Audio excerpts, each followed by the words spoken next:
The Face on the Milk Carton by Caroline B. Cooney. Chapter 1. Janie finished her essay. She never knew what grade she would get in Mr. Brylow's English class. Whenever she joked, he wanted the essay serious. Whenever she was serious, he had intended the essay to be lighthearted. It was October. Outdoors throbbed with autumn.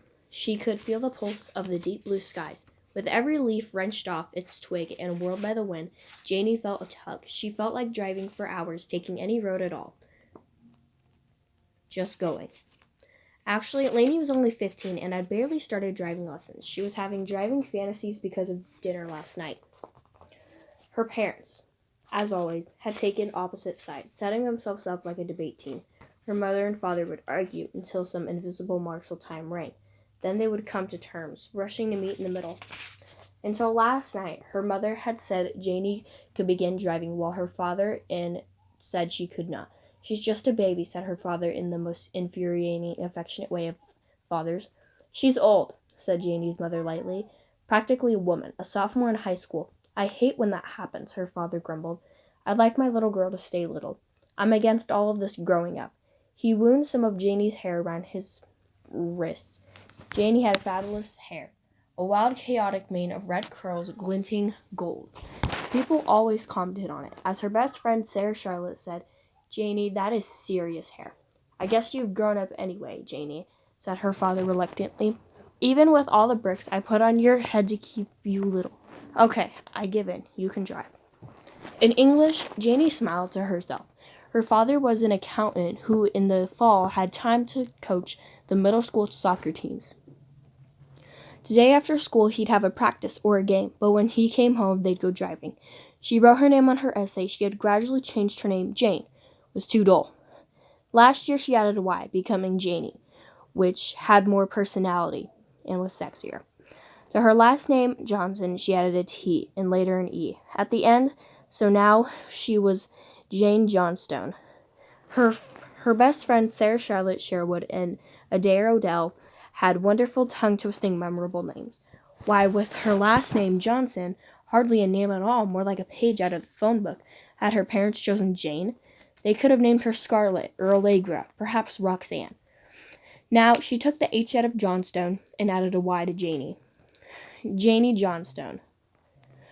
It looked like the name you would have if you designed sequin gowns for a living or pointed to prizes on television quiz shows. "Earth to Janie," said Mr. Brylow. She blushed, wondering how many times he had called her. "The rest of us are reading our essays aloud, Janie," said Mr. Brylow.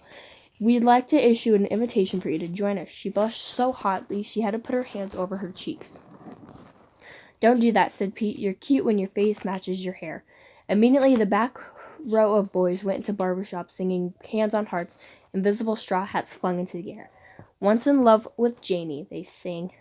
Janie had never had a boyfriend. She was always asked to dances, was always with a crowd, but no boy had actually said, "I want to be with you and you alone."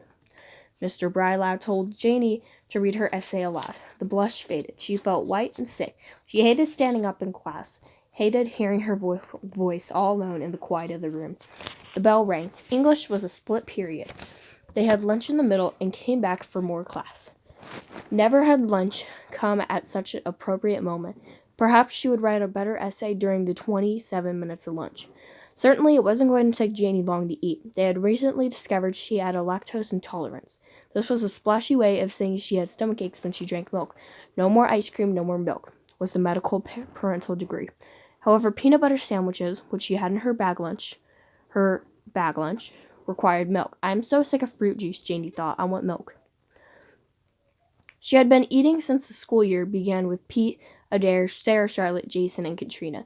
She loved all their names. Her last year's daydream before a driver's license absorbed all daydream time had been about her own future family. She couldn't picture her husband-to-be, but she could see her children perfectly. 2 beautiful little girls. And she would name them Denim and Lace. She used to think about Denim and Lace all the time. Shopping in the mall with Sarah Charlotte, she'd go into all the shoe stores to play with the little teeny sneakers for newborns and think of all the pretty clothes she'd buy one day for Denim and Lace. Now she knew those names were nauseating, and if she did name her daughters Denim and Lace, they'd probably be a divorce, and her husband would get custody on the grounds anybody who chose names was unfit. She'd have to name them something sensible, like Emmy and Margaret. Peter, Dare, Sarah, Charlotte, Jason, Katrina, and Janie went into a mob down the wide stairs, through the wide halls, into the far too small cafeteria. The kids complained about the architecture of the school, all that space dedicated to passing periods and hardly any to lunch.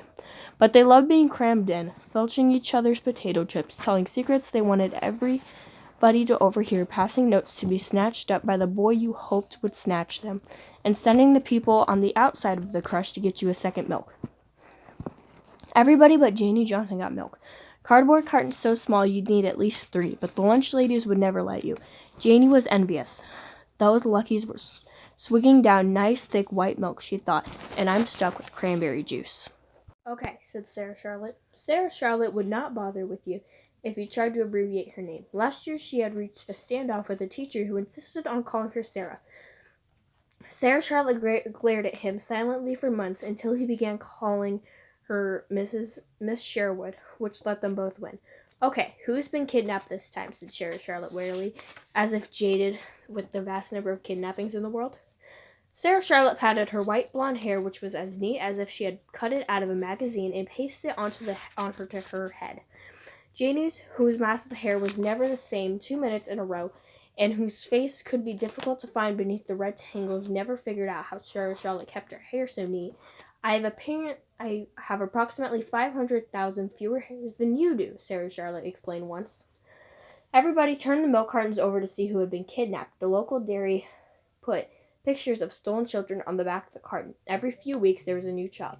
I don't know how you're supposed to recognize somebody who's 3 years old when she was taken from a shopping center in New Jersey. And that was nearly a dozen years ago, said Adair. It's ridiculous. Adair was as sleek and smooth as her name. Even her dark hair matched, unruffled and gleaming like a seal out of water. Janie sucked juice from a cardboard packet and pretended it was milk. Across the cafeteria, Reeve waited. Reeve lived next door. He was a senior. Reeve never did homework. It was his life ambition to get in the Guinness Book of World Records, and only thing he had a stab at was never did his homework once, but still got the occasional B+ listing. Reeve had gotten the occasional B+, but he had also gotten a lot of D's and F's. News came up from the academic office that unless Reeve shaped up, he would not graduate with his class. His 2 older sisters and 1 older brother had gone to spectacular colleges, Cornell, Princeton, and Stanford. They were mortified by Reeve's failures and came home weekends to tell him so. Reeve had ceased to speak to his entire family. In fact, he stomped away and had supper at Janie's so often that Janie's mother had last night. I'm thinking of charging your parents a meal fee. Reeve did not laugh. In a strangled voice, he said, I'm sorry, I won't come again. Janie's father punched him the way.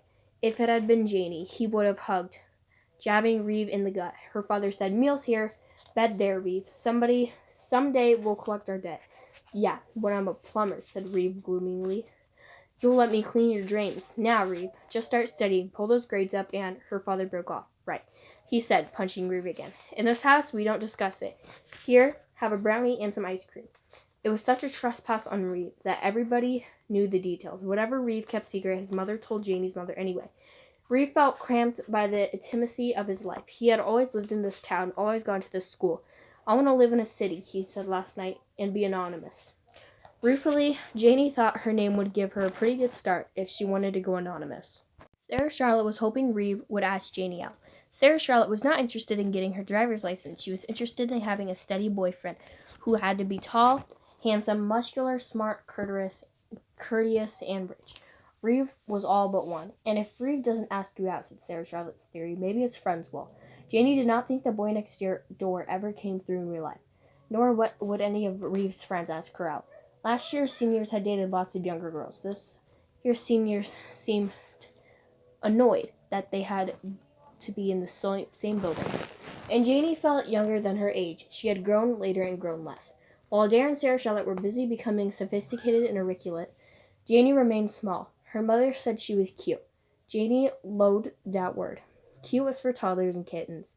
Boys didn't date cute little girls. They dated streamlined, impressive women like Sarah Charlotte and Adair. Besides, how would she date? Her parents didn't even let her go to the shopping mall alone. They'd never let her date. Alone with a boy? Ha, not likely. Janie waved back at Reeve, and he turned to his friends. Duty done. If he knew I'm really Janie Johnstone, she thought, would he do more than wave? She felt curiously heavy, like the difference between those milk and skim. Through the cafeteria windows and sungleam filling the school with golden shafts in which dust swirled. On her left, so close he was nearly in her lap, Pete drank his milk on one side swig and crushed the carton in his hand. The boys loved doing that. They had a soda, they stamped on the can, then under their feet, and looked so proudly at the flat aluminum. My mom says none of them are really kidnapped, anyhow, said Pete. She says it's all hype. It took Janie several seconds to realize he was talking about the face on the milk carton. What do you mean? She said. She ate her peanut butter sandwich. Almost anything with the peanut butter was excellent. Peanut butter and marshmallow fluff, peanut butter and bananas, but a person needed milk to wash it down. All it is, said Pete firmly, is divorce. Where one parent gets mad and takes his own kid, but he doesn't tell the other parent where they're going. It's never actually a stranger stealing a kid, like on television. You mean they aren't really stolen? Said Sarah Charlotte, vastly disappointed. She made several dramatic gestures. There was no room for dramatic gestures in the cafeteria, and people grabbed to save the whipped cream towers on their jello from getting splattered by Sarah Charlotte's hands. Nobody wants a ransom, cried Sarah Charlotte. No one's getting tortured? If I drink one carton of milk, Janie thought, is my allergy so serious I'll die? How boring the obituary would be. Here lies Jane Johnson. I should leave a note. Put Janie on my stone. Janie shook her head. Pete and Jason immediately complained that they had gotten red hair in their faces and would Janie please get a grip on her hair. What do you want me to do? Demanded Janie. Wear a net around it? Either that or build an addition to the cafeteria to house it, said Peter. Everybody giggled. Janie shook her head more vigorously. The boys ducked and threw potato chips at Janie while she reached for Sarah's milk and drank it up. Perfect meal, peanut butter sandwich and a glass of milk. Janie set the carton down and sighed with pleasure. The little girl on the back of the carton stared back at her. It wasn't much of a picture. After all, how good could a picture be when it was printed on a milk carton? You ready for the algebra test, Jason asked Adair. I was ready until I ate cafeteria food. Do you think he'll let me out of the test if I have food poisoning? The girl on the carton was an ordinary little girl, hair and tight pigtails, one against each thin cheek. A dress with a narrow white collar. The dress was white with tiny pink polka dots. Something evil and thick settled on Janie, blocking her throat, dimming her eyes. Sarah Charlotte, she said. She could hear herself shouting Sarah Charlotte's name, but her lips were not moving. She was not making a sound at all. She reached towards Sarah Charlotte's sleeve, but her hand didn't obey. It lay motionless on top of the carton. It looked like somebody else's hand. She could not imagine herself wearing that shade of nail polish or that silly ring. You drank my milk, accused Sarah Charlotte. It's me on there, Janie whispered. Her head hurt. Was the milk allergy already setting in, or was she going insane? Could you go insane this fast? Surely it took me years to lose your mind. She imagined people losing their minds the way you might lose a penny or your car keys, accidentally dropping your mind in the cafeteria. On where? Said Peter. The girl on the back of the carton, whispered Janie. How flat her voice sounded, as if she had ironed it. It's me. She remembered that dress. How the collar itched, remembered the fabric. It was summer fabric. The wind blew through it. Remembered how those braids swung like red silk against her cheeks. I know you're sick of school, said Sarah Charlotte, but claiming to be kidnapped is going a little too far, Janie.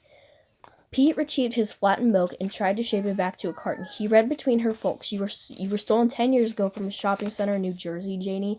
What are you doing here? Yeah, said Adair, giggling. Why aren't you off yelling for the police? Oh, she's just trying to get out of reading her essay, said Jason.